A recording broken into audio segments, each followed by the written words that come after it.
Information sur RTI2 pour ce qui est d'actualité dans le cadre de l'organisation de la CAN Coupe d'Afrique des Nations 2023. Le COCAN, le comité d'organisation de la CAN, s'est vu attribuer un cahier de charges bien défini par la CAF, Confédération africaine de football.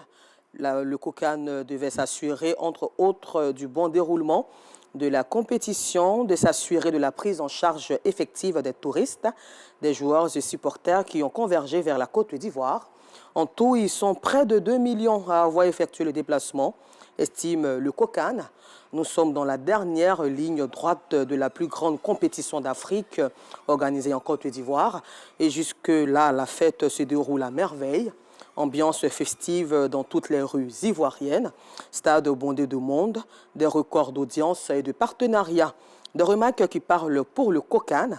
C'est aussi ce qui leur vaut notre carton vert de ce mardi, signé Aboulaziz Guira, Pagasoro Kone de Madongui, Zie Traoré et Seydou Ouattara, que vous verrez à 19h30 sur RTI2.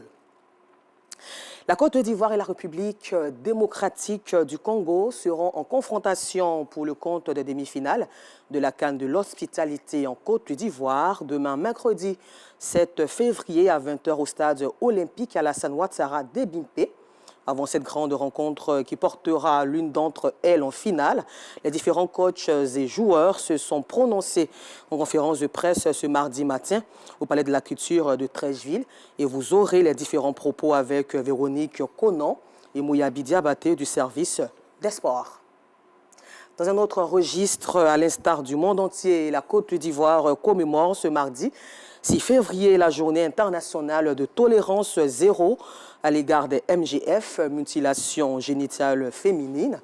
Cette journée se tient autour du thème « Sa voix, son avenir », investir dans des mouvements dirigés par les survivantes pour éliminer les mutilations génitales féminines.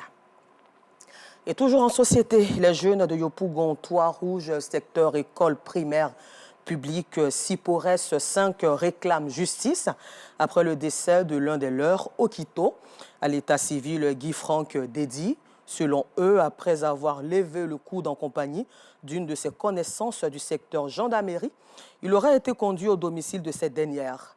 À cet endroit, Okito aurait été sodomisé par 5 hommes projetés à terre depuis la dalle de cet habitat, conduit à la PMI de Yopougon, puis référé au CHU de Treichville. Il a malheureusement rendu l'âme hier lundi entre 2h et 3h du matin. Mais de quoi est-il mort? De viol, de contusion, d'une chute ou d'un empoisonnement? Vous aurez le constat de notre équipe de reportage signée Aïcha Guiri, Théodore Zouzou, Clément Boko, Adama Kone, Gilles Tonien et Kader Bachil, toujours dans le 19h30. Et puis nous terminons ce flash information hors de nos frontières au Sénégal, où après l'évacuation par les gendarmes des députés de l'opposition de l'hémicycle, l'Assemblée nationale a adopté le 5 février la proposition de loi de reporter la présidentielle au 15 décembre 2024 et de laisser surtout au pouvoir le président sortant Macky Sall jusqu'à l'entrée en fonction d'un nouveau chef de l'État. Les réactions se multiplient au lendemain de ce vote contesté. Encore merci à vous et rendez-vous à 19h30 sur RTI2 pour le temps d'information complet.